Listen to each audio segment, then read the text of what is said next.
Hello and welcome to the Client Experience Revolution podcast. I'm your host, Raya Gonzalez, and today I have author Marcia Daszko with me. Welcome, Marcia. Thank you. I'm happy to be here. We are talking about a really important topic for reframing our mind as we're ending this tumultuous year and moving into a new year with hope and with things that we don't even know really what can happen in the next year. And you have written a book called Pivot, Disrupt, and Transform. And I believe it's also, the subtitle is How Leaders Beat the Odds and Survive, correct? Yes.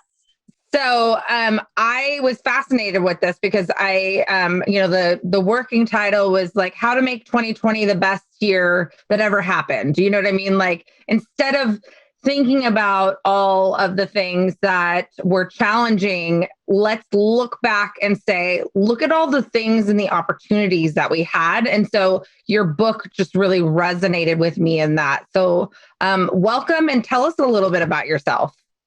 Okay. So my first career was in corporate communications and marketing. I was in that field for about 10 years and worked in various corporations before I started working in marketing for a small consulting firm owned by Dr. Perry Gleckman. And shortly after I started working with him, and he was working with large organizations like HP and 3Com, helping the executives learn and apply Dr. Deming's philosophy of management. So shortly after starting with him, Perry said, I want you to do business development. And I said, what am I selling? He sent me off to Dr. Deming's 4-day seminar. And Dr. Deming at the time was in his 80s, and he was teaching these 4 days to usually a room full of like 1,500 executives to learn his philosophy of management that he had taken to the Japanese after World War II. So at the invitation of General MacArthur, he went to Japan and helped Japan out of its crisis by teaching them his philosophy of leadership. And they became a fierce global competitor after that.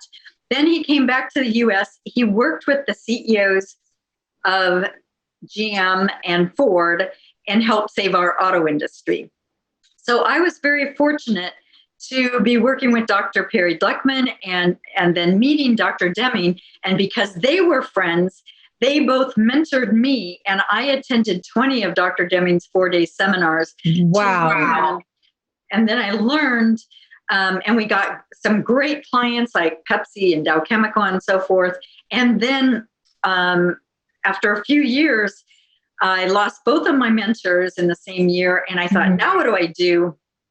And well, we still had clients, and by then I was consulting, and so I continued to work with them. So this is like 26, 27 years later, I have had my consulting business and have worked with organizations, executives and their teams to help them pivot and accelerate their businesses and achieve bold results they never before could imagine.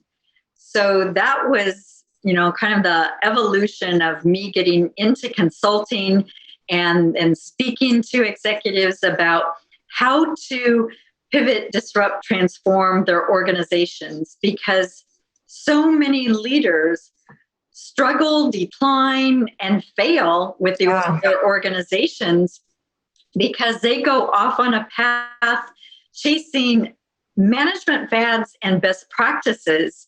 Instead, there's a better way to lead and manage. And that is based on the philosophy that my mentors taught me. And that's why I wrote the book, to kind of put the examples and the stories and the philosophy in one place so people could really grasp and embrace those new ideas and let go of the management fads and instead embrace better ways to lead and manage. Right, because the new is not always better. Right. Sometimes evidence-based is good. Yeah, the latest fad, the latest best practice is often the things that managers will bring into the organization on top of other bad fads and best practices. And before you know it, you've got one bad thing on top of another, and so much complexity, so much waste, so much frustration, such a dysfunctional, toxic, sometimes environment that they don't know what to do. They don't know what to do. Tell me, when you say pivot, because this word has been thrown around so much this year. So tell me, what does the word pivot mean for you? Especially because you've been using it pre-2020. So what does pivot mean for you? Right. And I'm sure that by 2021, I'll be sick of that word pivot.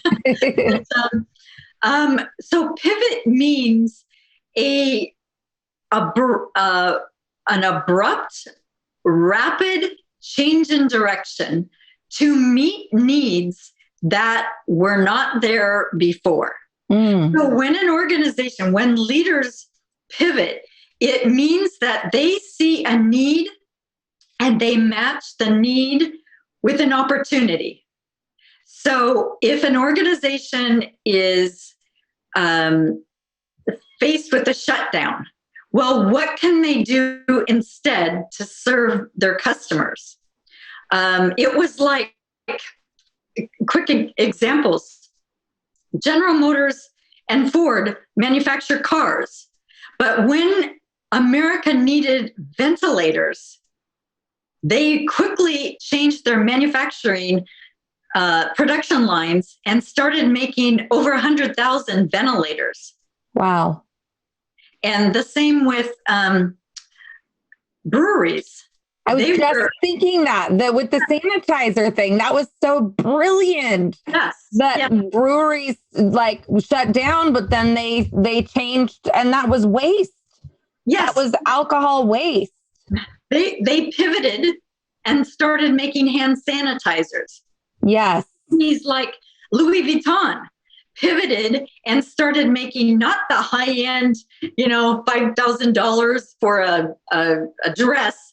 And they pivoted and started making the gowns and so forth that the healthcare workers needed, the PPE. Yeah. So there are so many amazing examples of pivoting that organizations did in order to survive and thrive. And some, for example, you can think about going to the gym. Well, what did they do? They took all their classes virtual. What did the schools do? They had to go virtual. What did healthcare do to some extent? They moved to telemedicine. Right. So you didn't have to go to the doctor's office if you could go either by the phone or do a video visit. Right. So the pivots happened across all industries. So pre-COVID, though, tell me a story about maybe a pivot that you saw in a client of yours that that may have seemed smaller or less significant, but actually had a big impact. Is there something that you can think of that was like a small change that somebody made that ended up having a large impact, where in the time it may not have seemed very significant, but then had this large result at the end? Exactly. So great leaders are continually pivoting.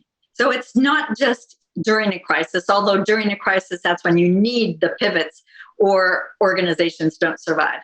But great leaders are continually thinking about what are the needs that customers have, current customers, and what are the needs that future customers, future markets may have.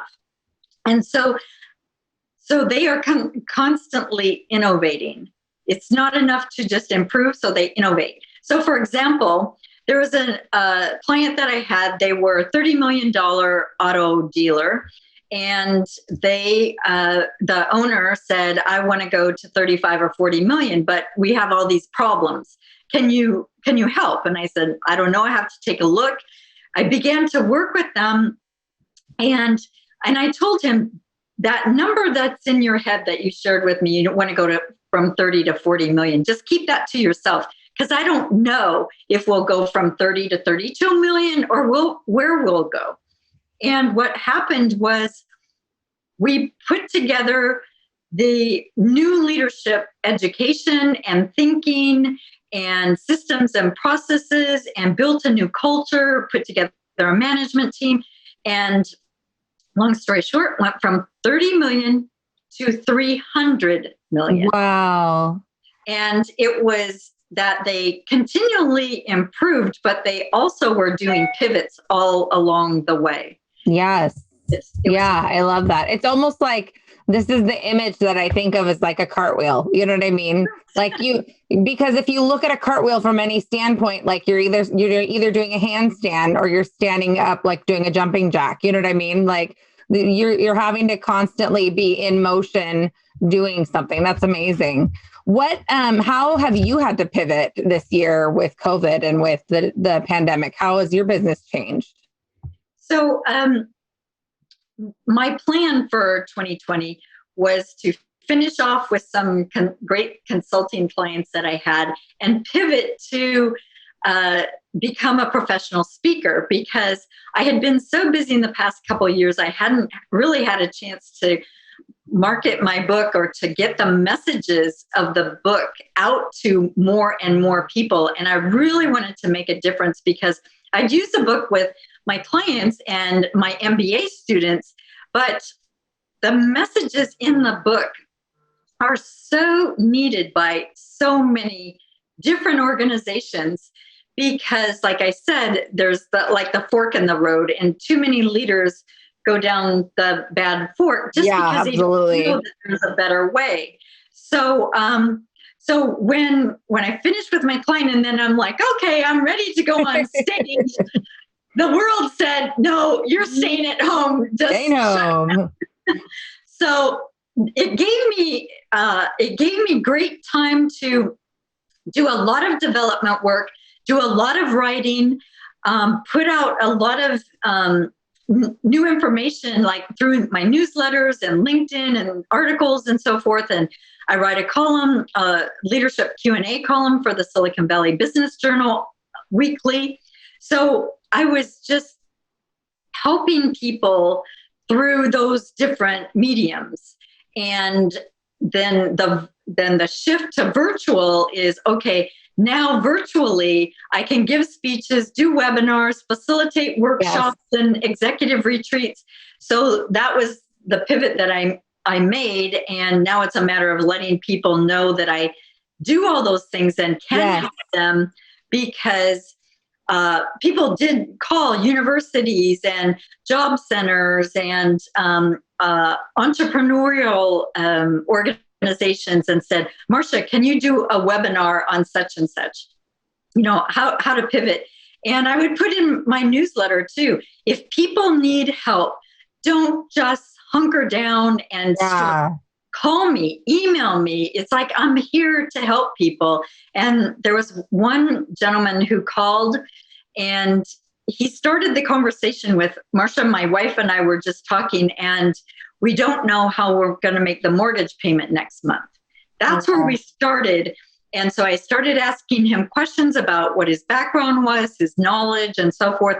At the end of 30 minutes, we had a plan for him to start a new business. Oh my God. Yeah. So it was brainstorming. It was questions. It was what if. And he'd say, yes. And he said, well, how do I charge for that? And I said, well, what if this, or this? And it's like, he had a plan. He could go up and implement his plan to create a new business. So there are organizations starting new businesses. Yes.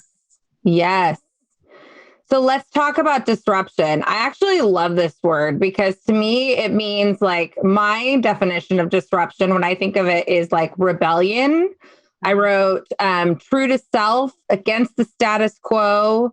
Like disrupt to me is like, to hell with it. You know what I mean? Like, just really get in there and like give it a little noogie. You know what I mean?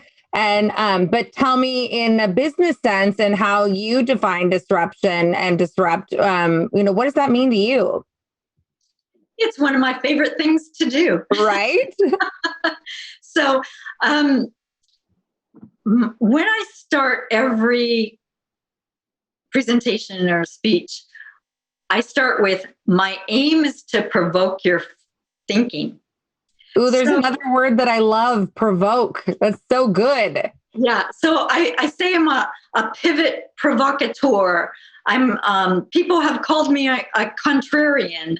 I think maybe Daniel Pink or Ken Blanchard, who endorsed my book, one of them called me that, I think. And so it means, yes, get out of your status quo. So there's a book I love called Mindset by Professor Carol Dweck from Stanford, and a seminal work yes. that she wrote decades ago, I think.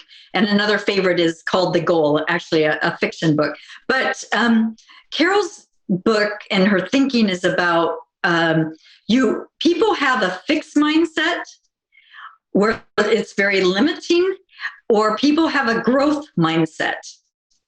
And of course, people have some of both. There are some things we don't want to change some things.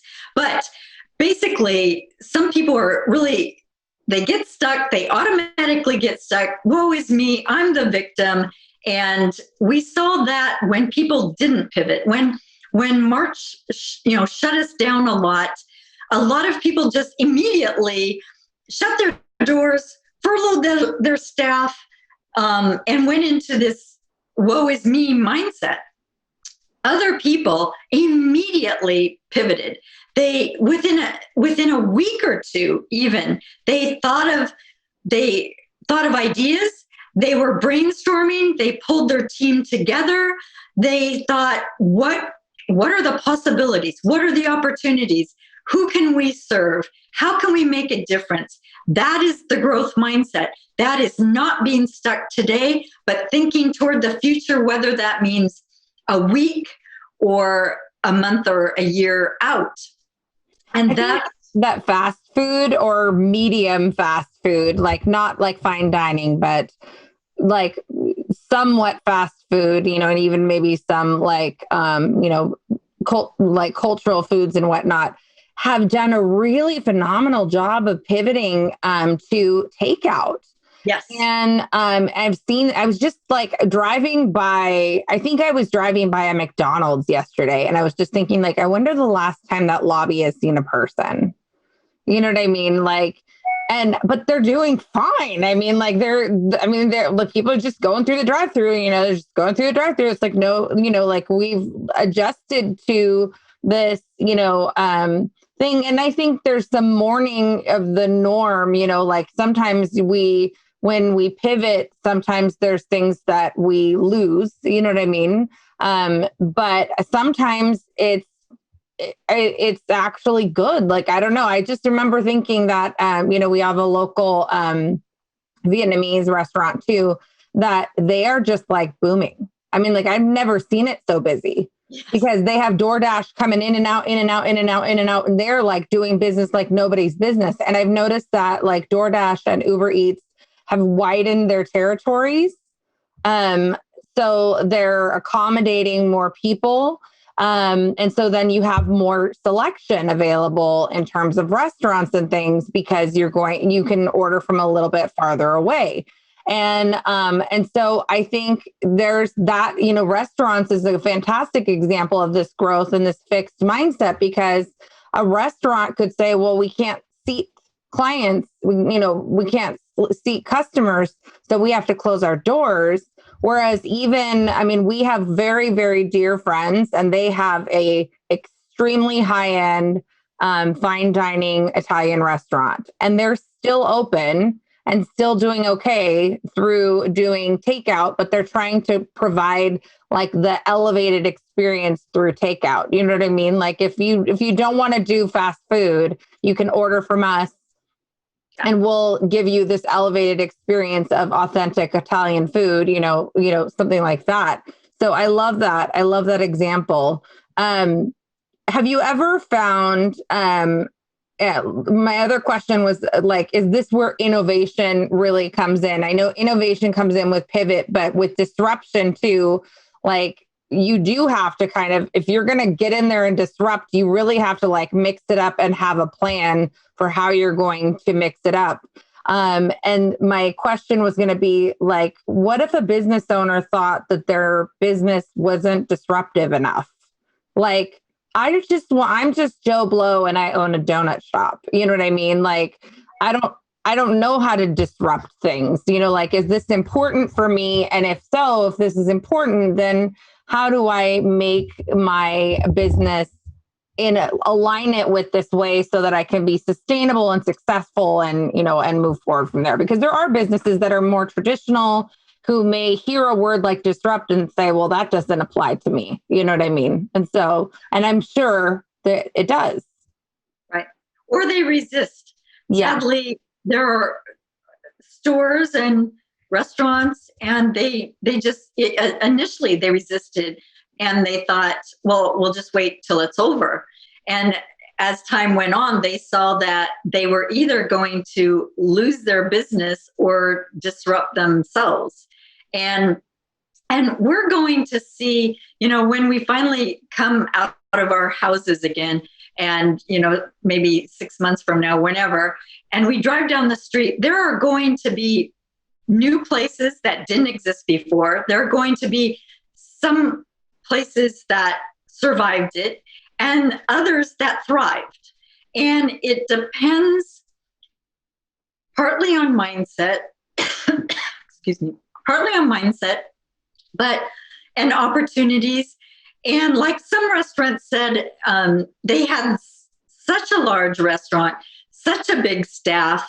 And when, for example, they couldn't accommodate people in the restaurant, but they maybe built out tents. But now in California, for example, we have no outdoor dining. So it went, they had invested in tents and tables and so forth outside, and that now that's gone away for a time. That's why the mindset has to continually be on pivoting. And the reality is that, let's say that a restaurant did have a staff of 100 people and just doesn't have enough business to keep 100 people employed now. So some of the people have to pivot. Some of the people have to disrupt themselves. And as we've seen, some organizations pivot and grow so rapidly, when some organizations either had to pull back or shut down and lay people off, the people can also pivot. Or sometimes an organization will partner with another organization in order to keep those people working. And then when things calm down again or pivot to a new reality, people will shift in what they do. For example, let's say that a restaurant had to lay off 75 people out of 100. Well, those people can then pivot their careers and they can go to Amazon, Costco, Walgreens. I mean, there are also hundreds of companies hiring like crazy to keep up DoorDash. I mean, because the demand is there in different areas. Yeah, absolutely. Yeah, the demand is there in different areas. Exactly. I had one woman that I was speaking to, and she had been in a corporate job, and they furloughed her at first, and then they ended up dissolving her position. And so she enrolled in nursing school. Okay. And she's like, I'm just going to do nursing school. And she's like, I already had some credits under my belt. And so she's like, I know they're going to need nurses. So now is the time for me to, like, if I can't go out or if I can't do this, then I'm going to educate myself.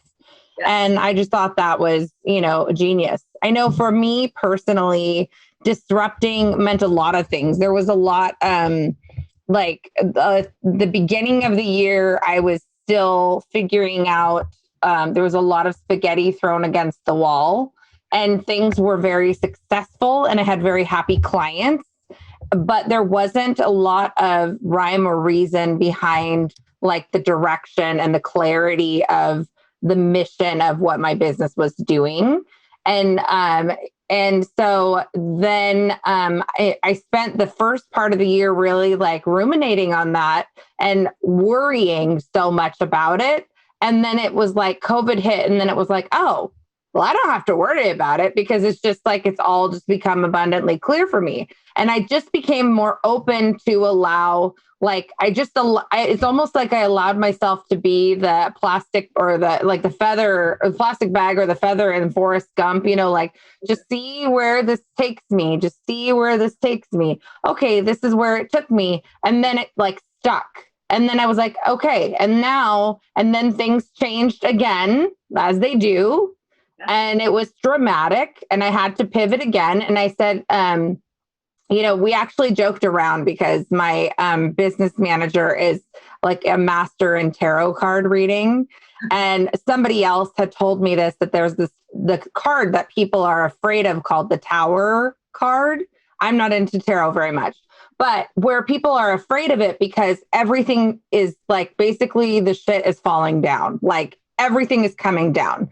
So people are afraid of this card getting pulled because it means that everything is going to come to the ground.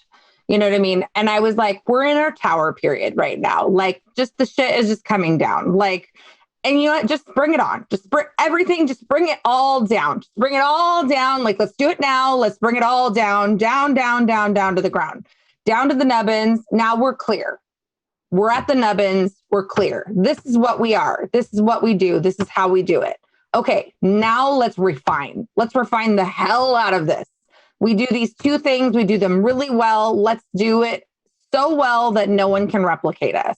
But you have to sometimes go through the tower period where it all just like comes down so that it can become clear for you. And so it was just like, it was kind of an interesting like analogy for me because it was like, not something that I'm super familiar with, but that was our little mantra for ourselves. Like, if I just have a hard day, she would say, right, it's okay. We're in our tower period right now. So it's fine. It's all normal. Nothing to see here. It's all normal, So, I just like, I think that it's so important to be disruptive because that is what brings the spice to life.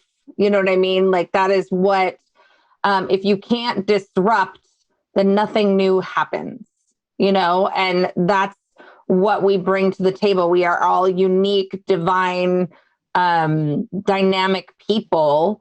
And if you don't disrupt, if you just go status quo, and I was going to also say for the, is it Carol Dweck? Yes.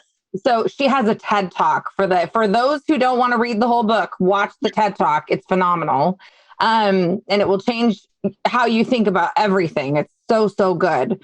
But you must disrupt, it's political. It's, everything about this year has been, and I don't want to talk politics. I'm just saying like, you must be strong in who you are enough to stand up and say, this is who I am. I cry on social media on the regular and I'm like, okay with that. You know what I mean? I'm a vulnerable person with a lot of emotion, but I think if you rewound like 5 years, there's no way that I would be okay with that. I've done a lot of growth in this time period where I've been able to say like, it's okay for me to be real with people and people respond to that. Like literally just somebody yesterday, I make these ridiculous live videos, like just dumb live videos. And somebody yesterday was like, oh my God, I love your live videos. And they're nothing like, they're not TikTok viral or anything. I'm just like, hey, y'all, I'm in my car, just got my coffee, just checking out how you're doing. This is what I'm up to, just like talking life with people. And, but sometimes that's disruption, being real, like not being fake, like not having contour on your cheeks, like coming naked faced with a hoodie and your coffee or your Diet Coke or whatever it is, and just being who you are. Sometimes that's disruption enough. And it's so, so necessary in the business world because that's where the newness comes, and it's also like, I think there's so many businesses, like it doesn't have to be new. There are many, many tried and true businesses that are known for being disruptors. You know what I mean? And so I think that that's my soapbox. I will turn it over to you. I just think it's amazing. Like, I just love to me, like, I just imagine like a brick and mortar with a mohawk, like, you know what I mean? Like, it's like the rebellion of just being tried and true to like who the brand is, like, who are you? And maybe that's the part where people have a problem with disruption, if they don't have a full self-knowledge of who they are as a company and how they're different, how they stand out. And if they don't have a full grasp of that brand and of their specialness, then disruption, I could imagine, would be really hard. They might have been able to differentiate in the past, but it doesn't mean that lasted for 5 years or 30 years. Right. And they do need to do their pivots. It's either disrupt or be disrupted. It's kind of like when Uber and Lyft came along, what it did to the taxi service, when Airbnb came along, what it did to the hotel business. Doesn't mean that those businesses go away, but they had a differentiator that met a different need, and they went after that. They created their market, and they go forward. And I have a friend who has been a serial entrepreneur, and he started another business in the past, I'm going to guess, year or two. And he says that he's going to be the competitor for Amazon.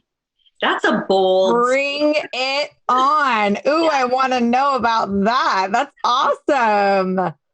So, and his thinking, I just read a little bit about it.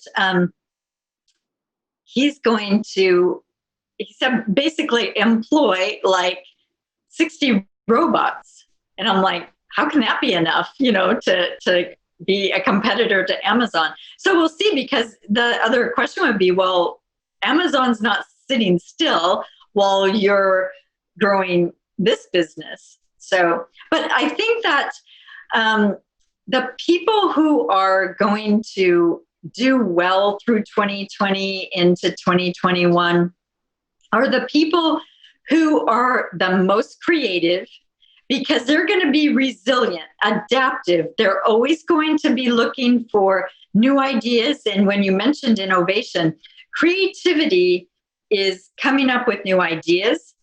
But innovation is taking ideas to market, taking ideas to make them useful. Yes. So that's a distinction between creativity and innovation. But I love that. Being resilient, being adaptive, continually, and putting the grit together with it. So you've got to come up with the ideas, but then make the ideas, happen. So make them operational, whatever. And like my mentor taught me, the PDSA cycle: plan, do, study, act.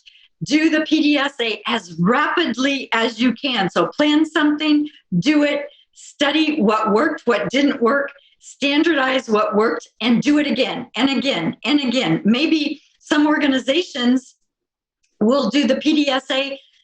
Let's say they have a manufacturing process. They'll do that 30 times in a day.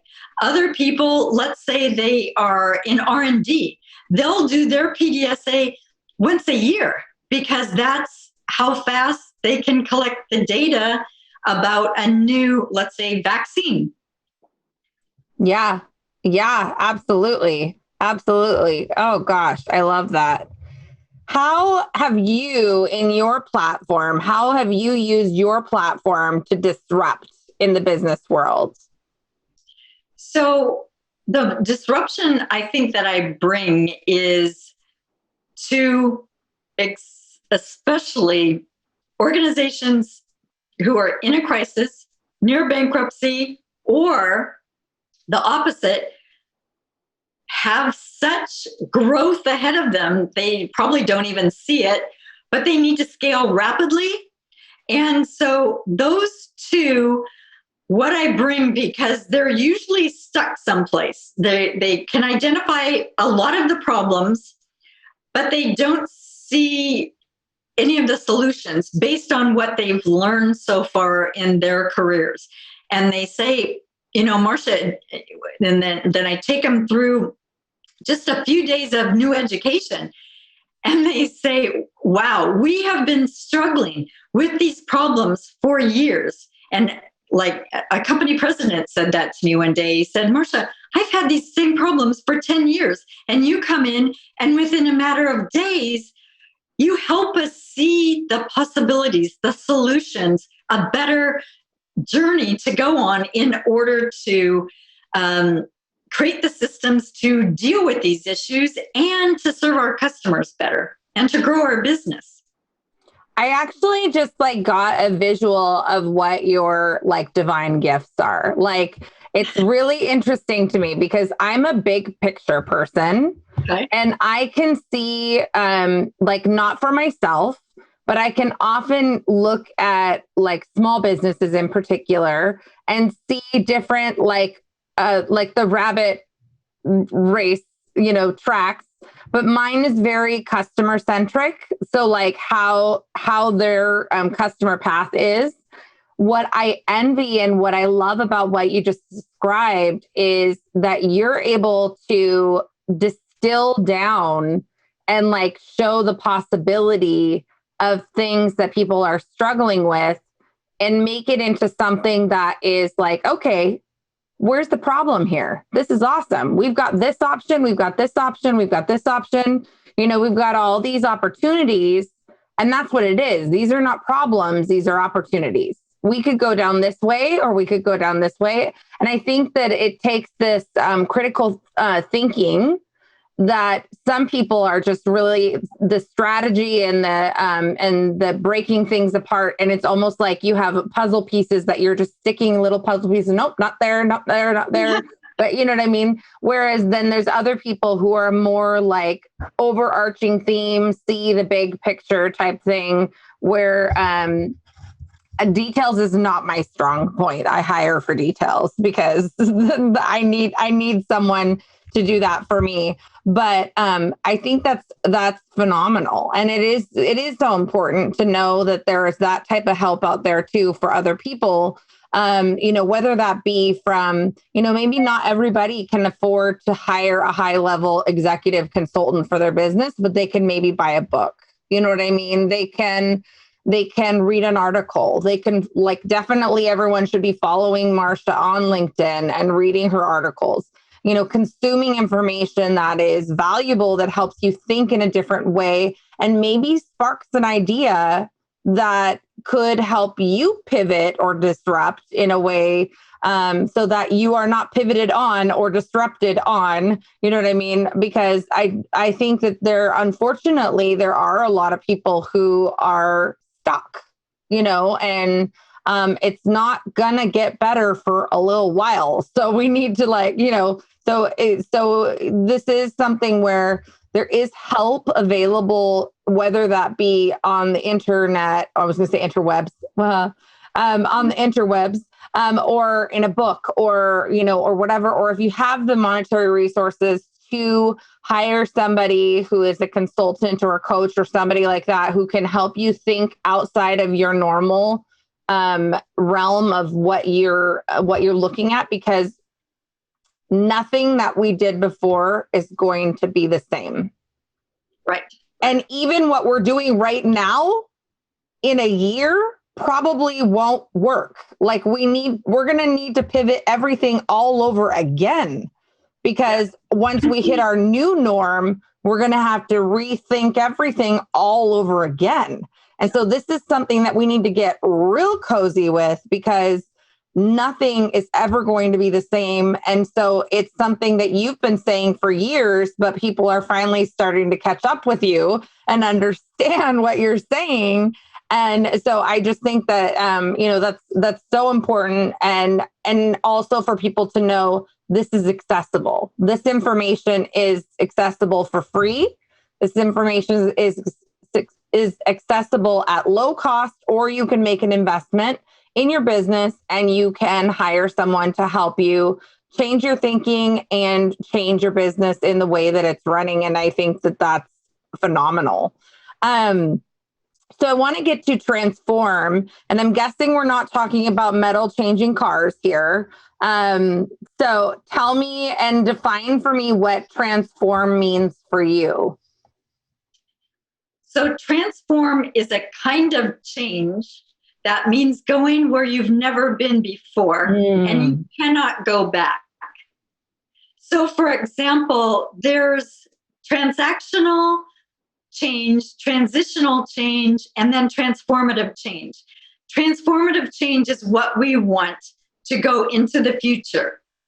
And when I talk about transform, it means like the caterpillar becomes the butterfly, and the butterfly will never go back to being the caterpillar. That kind of blows my mind a little bit. I just want you to, like, it's such a simple and concise definition, but it really does blow my mind. Like, in terms of like, when you take it internally and you think like, I can transform myself, but we always have our plan Bs, like, we're like, well, if this doesn't work, then maybe we can go back to doing this, whatever. But what you're saying is that you need to take that plan B and throw it in the garbage and transform into something that is so new, so amazing that you would never want to go back to what you can't go back. It's not possible to go back to what you were before, because you are a whole new business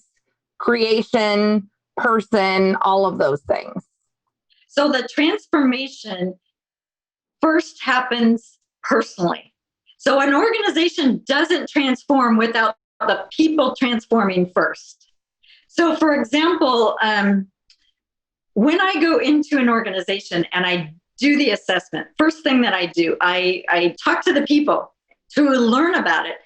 And I'm learning through a lens that I have that I'm so fortunate to have. So Dr. Deming and Perry Gluckman taught me the system of profound knowledge. That's Dr. Deming's philosophy of management, philosophy of leadership. When I talk to people, I am looking through this lens of deep knowledge. So Dr. Deming gave us a theoretical foundation of management. So when I look at an organization and its culture and its decision-making and its systems and processes, its waste, its productivity or lack thereof, I'm looking at all of that. I'm looking at their data over time. I'm looking at, do they have data? I'm looking to see how they collaborate. Do they collaborate? I'm looking at how they think about their competition. Do they compete? Are they aware? So through that lens of systems thinking, statistical thinking, theory of knowledge, theory of psychology of people, those are the like 4 parts of the system of profound knowledge. That's what I'm looking through. And that way, then after my conversations and interviews, then I give the owner, the president, CEO, whoever, my findings and my recommendations for next steps. And so if an organization is near bankruptcy, if they're struggling, well, if they keep doing what they've always done, they're going to go out of business because they don't know anything new. And I've walked into organizations before where presidents have told me, I had to borrow the money in order to have you come. And I have a short amount of time, maybe a month or two, to get that organization turned around. And then we go on a journey to double, triple, exponentially grow their organization. I don't say I do that exponentially grow all of them, but it's pretty typical that they double or triple revenues with a team that knows how to work together, that knows how to have the work flow, the information flow, the communication flow to serve customers. And that oftentimes is a couple of the fundamental tenets that I bring back to an organization, the owners or the executive teams thinking about that, is that we have gotten really far away from focusing on quality and focusing on serving customers. So if those two things, improving to serve customers and creating great customer experiences, delightful customer experiences, if we got there, if every organization got there to really care and have the work ethic to put into making that happen, then our country, our society would transform. And it's true also in schools. Our education system is so broken. It so hurts my heart.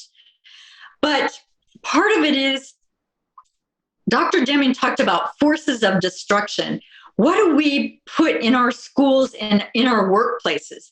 We put in grades and tests and win-lose. You got to get the blue ribbon. You've got to compete.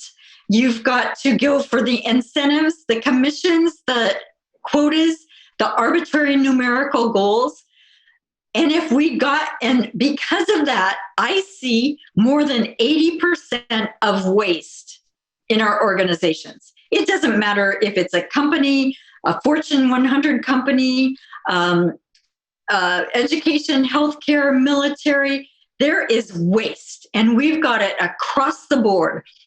And if we focused on reducing the waste and improving the productivity, and I'm not just saying like for manufacturing, I'm saying it across the board in service organizations, in education, in government, every place. If we got rid of the waste, we would be more satisfied in our work, in our education, in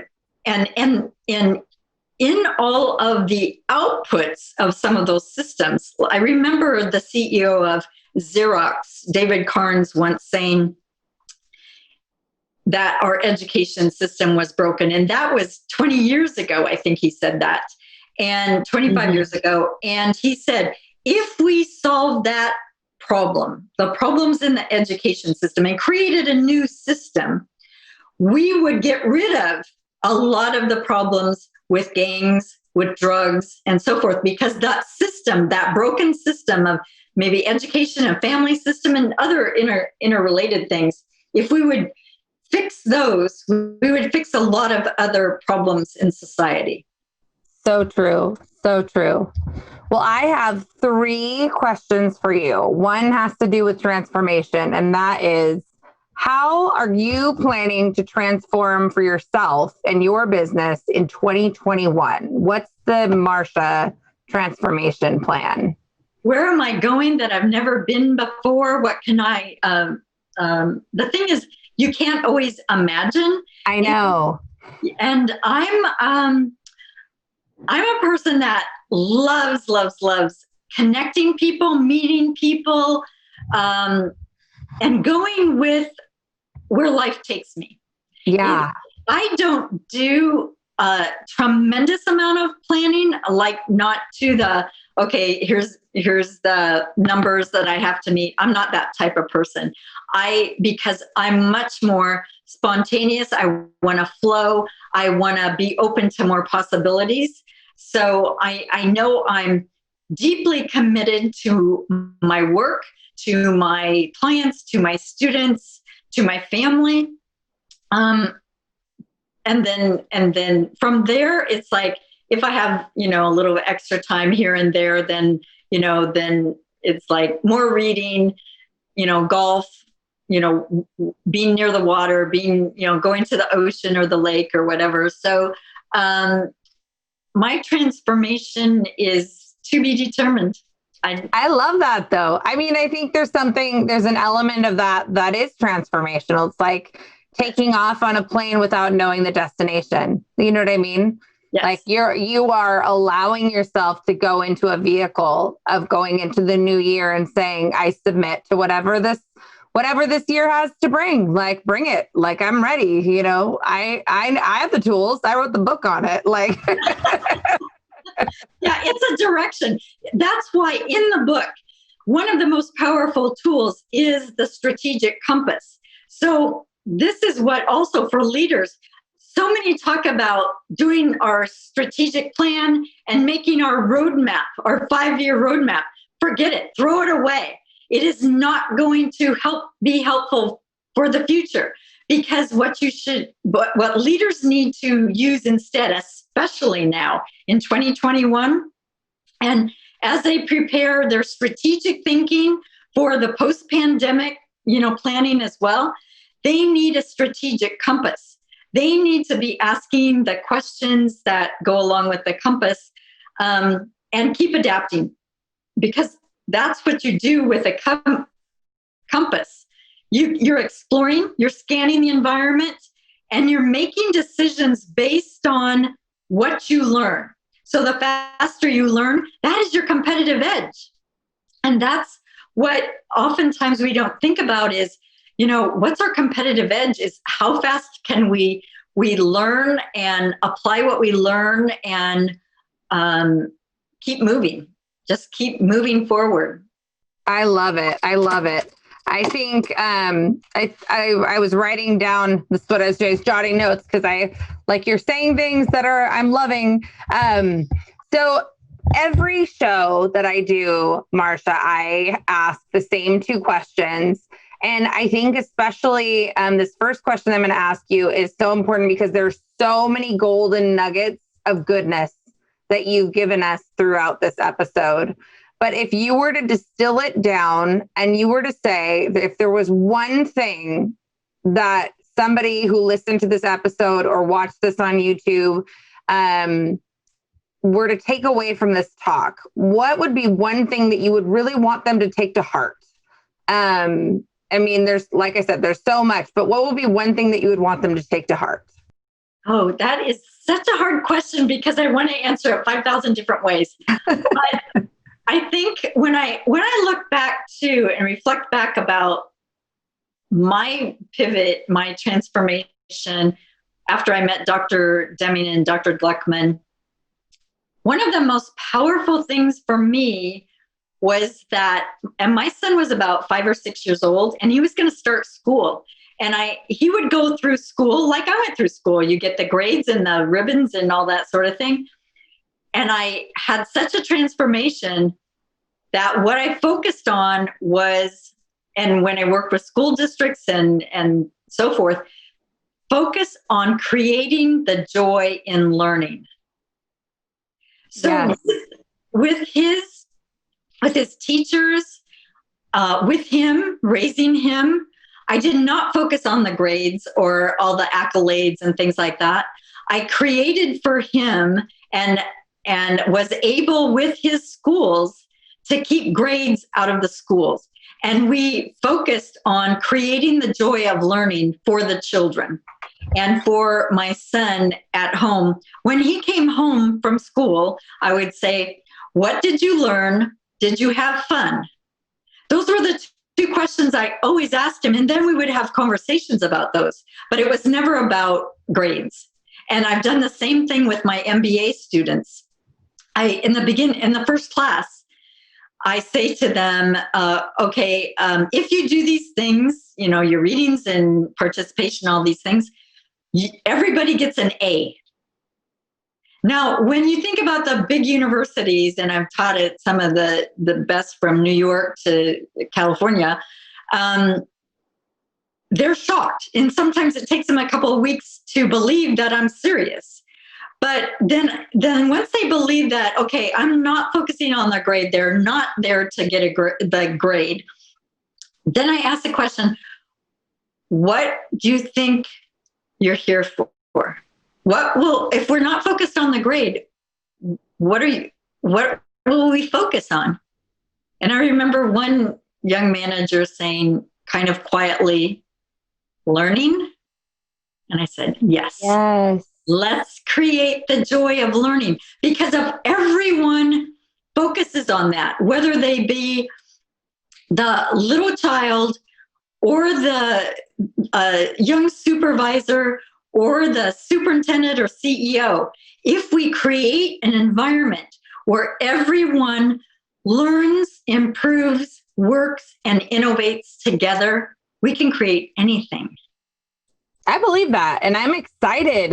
I'm excited for what's to come, because all the goodies that are brewing right now, there's so much genius that's happening that we don't even know that's happening right now. And so I'm excited to see where not just 2021, but what happens after 2021, what happens. I mean, eventually the pandemic will end. Eventually. It's exciting to see what will happen when we come out of that.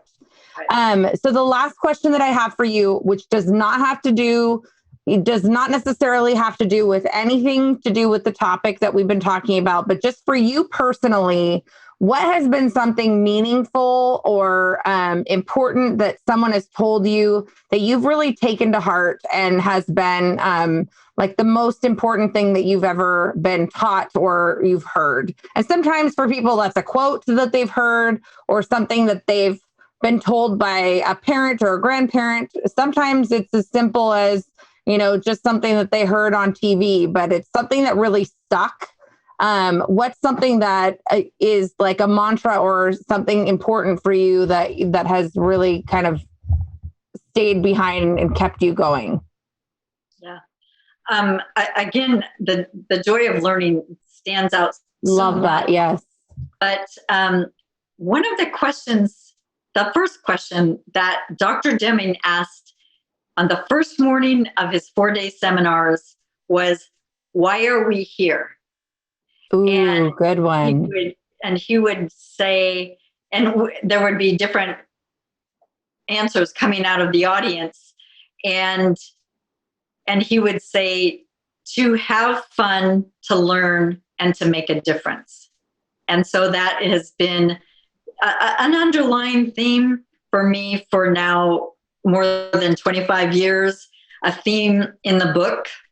Yeah. A theme that is important, I think, to get away from things that are destroying people and organizations, like standardized tests and measurements that don't mean anything. And another thing Dr. Deming said was the most important measures are unknown and unknowable, meaning we can't measure all of the things that are the most important, like kindness and communication and caring and love and influencing. And wouldn't it be nice if we could, but we can't, unfortunately. But we don't need to. That was his point.